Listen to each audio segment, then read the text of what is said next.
Non, Jackson, je suis pas d'accord avec toi. Croire en l'histoire officielle, c'est croire en des criminels sur parole. Dixit Simone Veil. Bah non, je vais pas leur dire que tu parles, on est en plein complot là. Je vais parler du complot, je vais pas leur faire gober ça quand même.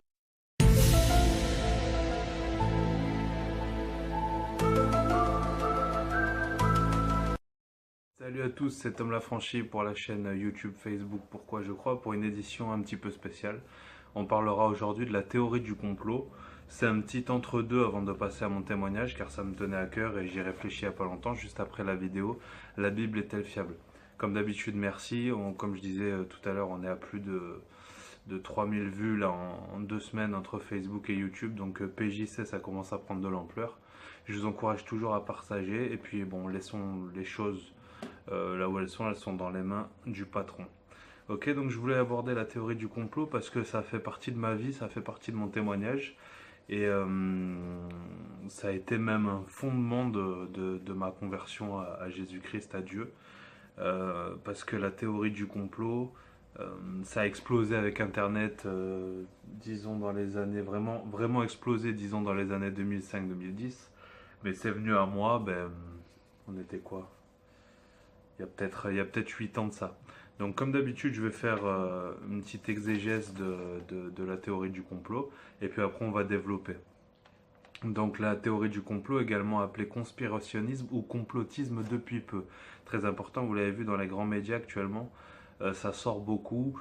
Ils sont complotistes, ils sont dans le complotisme, ça sort vraiment, et donc c'est là qu'on commence à renifler la patate, comme on dit.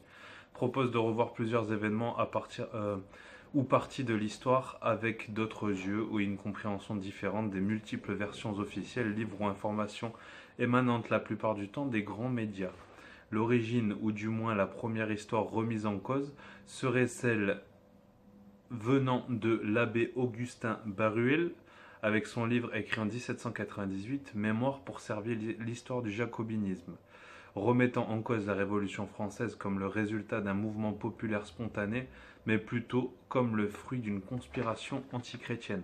Donc là déjà on est à la base du complot. Euh,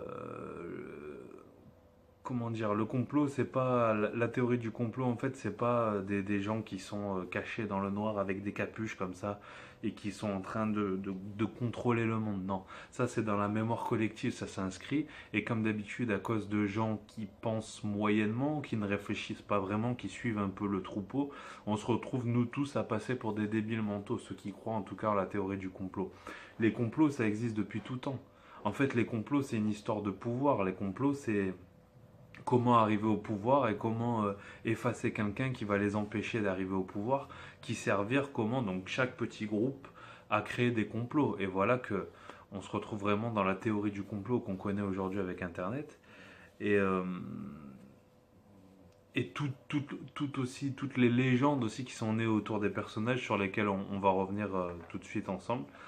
On va faire un petit résumé de tout ce qui est théorie du complot, vraiment les sujets et les personnages.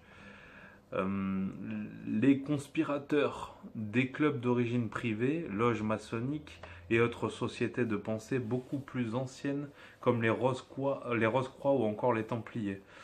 Donc là, on parle donc de ce fameux abbé Augustin, qui donc faisait partie du dogme catholique, était catholique, et donc qui voyait dans la Révolution française non pas quelque chose qui a été spontané, comme je le disais juste avant, mais quelque chose qui a été bien euh, construit de l'intérieur pour renverser la monarchie enfin du moins le roi, qui se disait envoyé de Dieu. Au passage, je vais vous présenter quelques livres. Celui-là, c'est le livre de John Livernet, Le complot contre Dieu. Et là, en fait, on part vraiment de la base de la pensée catholique. Bon, on n'est pas forcément tous catholiques, mais je vous donne un très très bon livre, un très bon ouvrage, qui part donc de la base catholique, de la foi catholique, et justement de cette révolution française qui a bouleversé en fait l'ordre établi. Donc le complot contre Dieu, très très bon livre à lire. Renseignez-vous sur la Révolution française. Ça commence à partir de là, pour moi, le vrai complot, puisqu'on est vraiment dans ce qu'on nous a appris à l'école avec les livres de Fernand Nathan, comme dirait notre cher Dieudonné.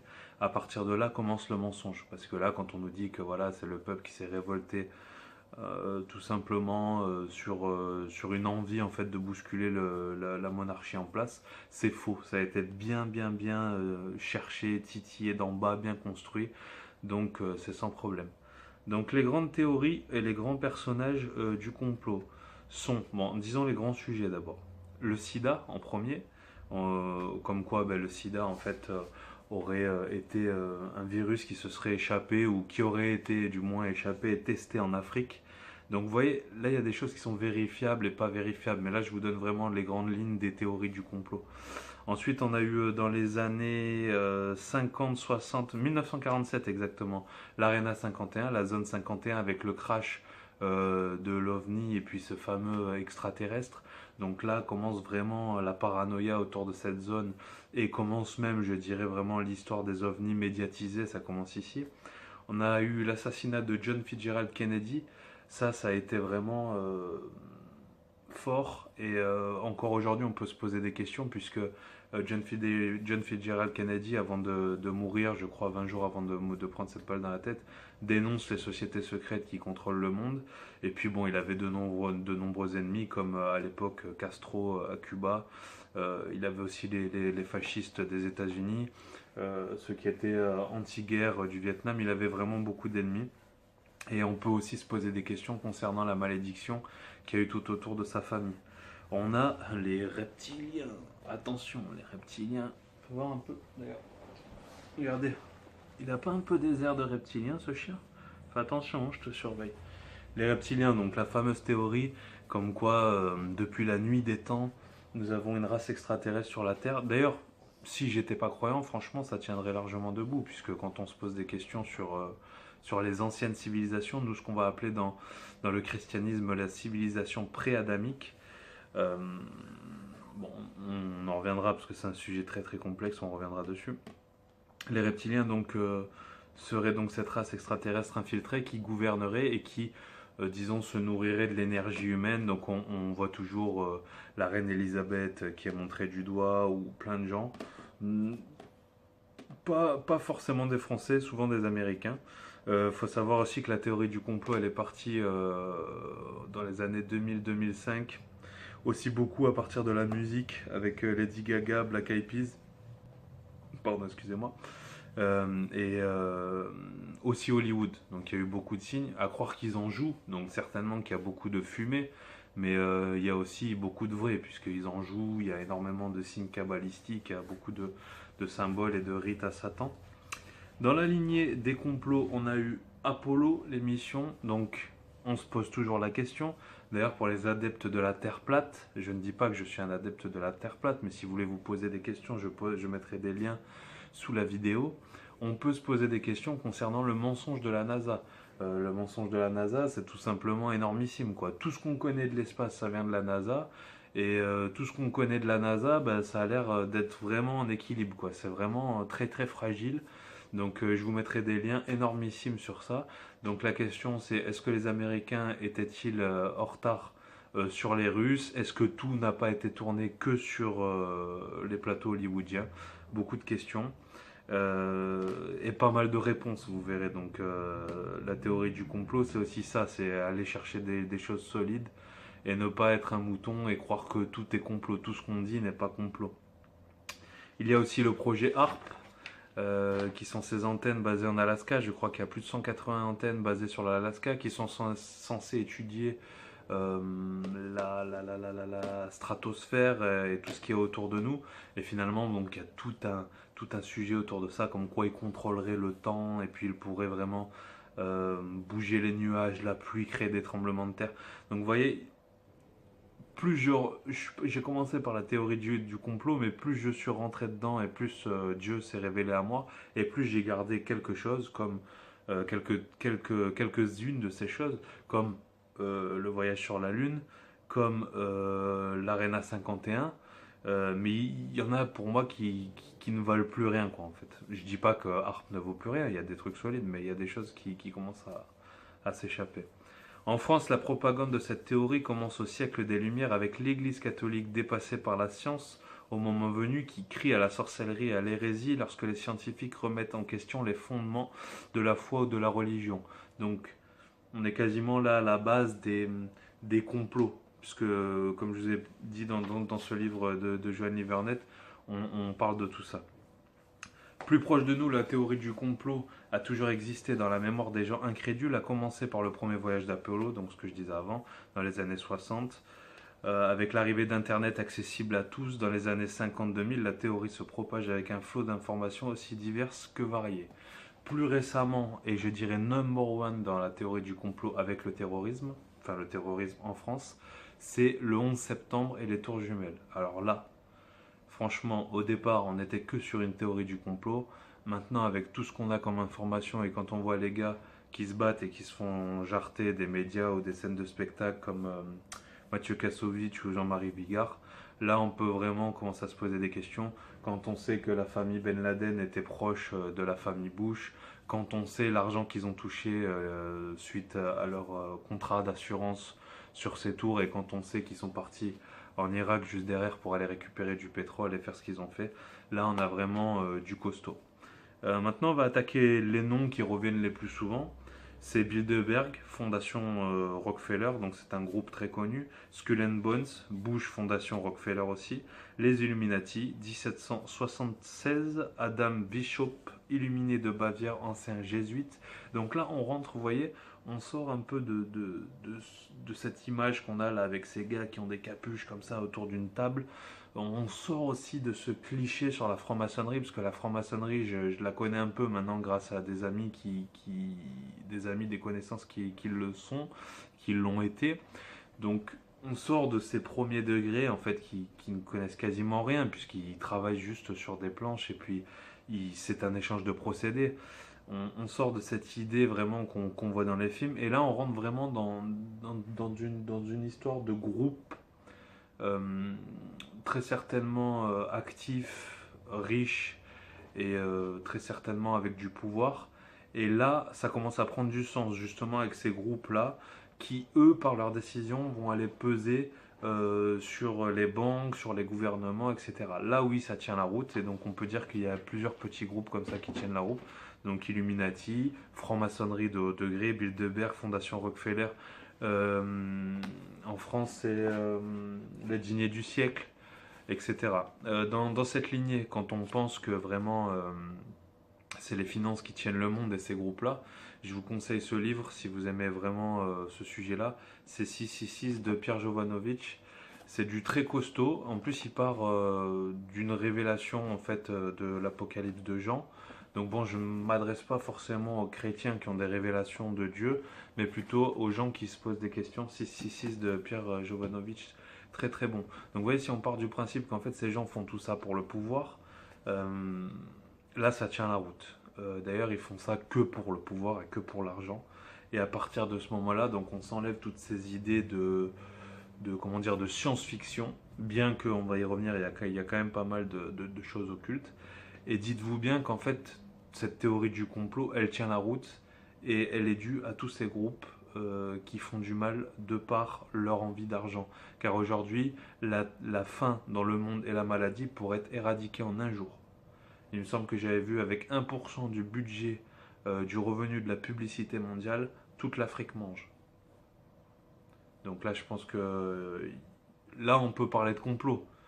On peut parler en tout cas d'égoïsme, on peut parler de quelque chose qui ne les arrange pas. Dans la même lignée, je fais pas de pub pour les gens, je vous dis juste les livres que je lis. Comprendre l'Empire de Alain Soral, bien que j'adhère pas avec tout ce qu'Alain Soral dit. C'est un gars qui a beaucoup réfléchi, qui a beaucoup de vécu, et on comprend donc qui contrôle le monde, qui dirige et vers où on va. Les personnages connus qui ont développé la théorie du complot, c'est Lady Diana, ok, avec son, vous voyez, j'allais dire meurtre, son accident sous le tunnel. Quand on rentre, j'avais vu un truc sur un calcul kabbalistique, c'est juste hallucinant quoi, tout est calculé au millimètre près. Elle qui allait annoncer son mariage et peut-être son futur enfant avec Dodi Al-Fayed à l'époque. Dans la même lignée de personnages quand même moins importants, on a eu Tupac, le rappeur, qui avait fondé un groupe qui s'appelait Killuminati. On a eu aussi Balavoine en France, qui est mort d'un étrange accident d'hélicoptère. Coluche, qui est mort d'un étrange accident de moto. Euh, et bien d'autres que je dois oublier. Donc, Kennedy.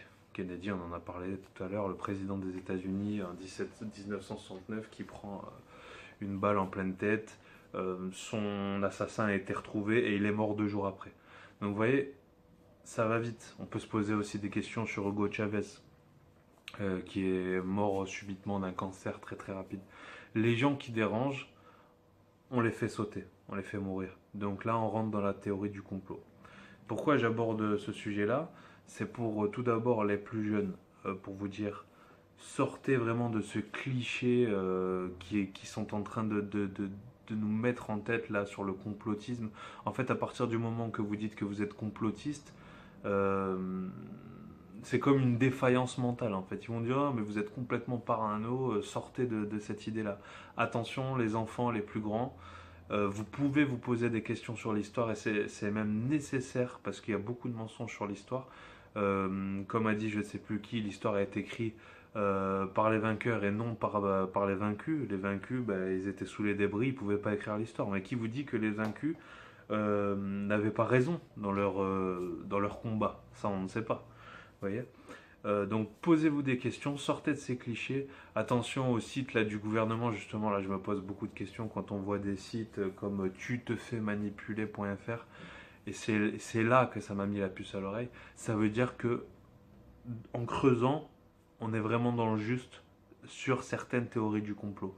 Parce que quand on voit les médias s'agiter autour de ça, quand on voit le gouvernement s'agiter autour de ça, quand on voit qu'il y a une bande de soldats sortis de je sais pas où dès qu'on parle de ça pour faire rabaisser les caquets, ça veut dire qu'on est dans le juste. Donc je vous encourage à étudier d'un autre œil l'histoire, mais à ne pas rentrer dans ces clichés qui vont mettre tout le monde dans le même sac tout de suite quand on va dire les francs-maçons. C'est tellement large les francs-maçons. Si on remonte vraiment à l'origine de la franc-maçonnerie, on est avec des juifs kabbalistiques. On est vraiment. Vous voyez, c'est très très large la franc-maçonnerie, donc il ne faut pas mettre tout le monde dans le même sac. Tout le monde ne fait pas ça. Et donc quand on pense à ce complot, on pense forcément à l'ésotérisme. Et l'ésotérisme, oui, il y a des choses très ésotériques et il y a des gens, en effet, qui vouent des cultes au diable et qui font des sacrifices. Là, on rentre vraiment dans quelque chose de costaud. Je pense donc, si vous voulez regarder, je crois que j'avais vu une interview sur Meta TV de Jenny Stan Mayo, il me semble que c'est le bon mot, qui témoignait justement du fait de vouloir dénoncer certaines personnes en France et qui se sont retrouvées donc maintenant à être wanted et à courir partout en Europe pour ne pas rentrer en France. On a des personnages politiques impliqués là-dedans, des personnages très médiatiques. Il y a des preuves, il y a eu des photos, il y a eu des témoignages d'enfants qui m'ont fait m'écrouler. Oui, en 2016, il y a des gens qui vouent des cultes au diable. Rien d'étonnant quand on sait que le diable leur fait une promesse. Et pour finir sur ce sujet-là qui m'avait mis la puce à l'oreille, deux choses. C'était à l'époque où je cherchais justement les révélations de Dieu. Toutes ces sociétés-là et tous ces gens-là qui sont haut placés ont pour ennemi Jésus. C'est pas Bouddha, c'est pas Allah, c'est pas Marie et c'est pas les dieux d'Inde. Deuxièmement, la Bible atteste que le diable a prouvé Jésus en Matthieu 4, verset 8, où le diable, lui montrant tous les royaumes de la terre, lui dit si tu te prosternes devant moi, je te donnerai tous les royaumes et toutes les richesses du monde. Et cela m'a suffi à comprendre et à analyser. Un, les sociétés secrètes n'aiment pas Jésus, et j'ai compris pourquoi. Deux, le diable donne richesse et royaume à tous ceux qui se prosternent devant lui. Donc on parle là de Mammon, on parle donc de l'argent, du pouvoir. Donc ces gens-là sont ennemis de Jésus, ces gens-là sont donc avec son ennemi, le diable, tout simplement. Donc la théorie du complot, faire le tri, comprendre que leur Dieu à eux, c'est l'argent et le pouvoir, donc celui qui se nomme le diable, Satan. Notre Dieu à nous, celui qui est le chemin, la vérité et la vie, c'est Jésus. Et à ça, ça m'a suffi à comprendre. Juste ce verset-là, ça m'a suffi à comprendre qui ils étaient et qui ils servaient. On a des preuves, on a des gens solides, on a des recherches, on a tout ce qu'il faut pour comprendre que oui, ils nous mentent et oui, ils sont ennemis de Jésus. Si un jour vous allez trop loin, ou si un jour quelqu'un d'entre nous va trop loin, je pense qu'on peut avoir des problèmes. Je ne parle pas forcément de moi, je parle de gens comme, admettons, voilà, Dieudonné, qui va aller titiller au plus profond. Il se peut que Dieudonné un jour ne se réveille pas, et qu'il soit mort d'une maladie, ou qu'on le retrouve suicidé. Vous voyez, je ne lui souhaite pas, c'est notre frère maintenant. Mais c'est pour vous dire que ça va vite, les gens qui dérangent, on les tue. Maintenant, sauf ceux qui sont sous la main de Dieu. Donc oui, le complot, vous pouvez vous y pencher. N'écoutez pas tous leurs mensonges parce qu'ils font que mentir. Moi, quand la télé me dit noir, je pense blanc. Renseignez-vous, recherchez-vous, recherchez, ayez du discernement sur tous ces sujets-là. À très vite pour la prochaine vidéo. C'était Tom Lafranchi.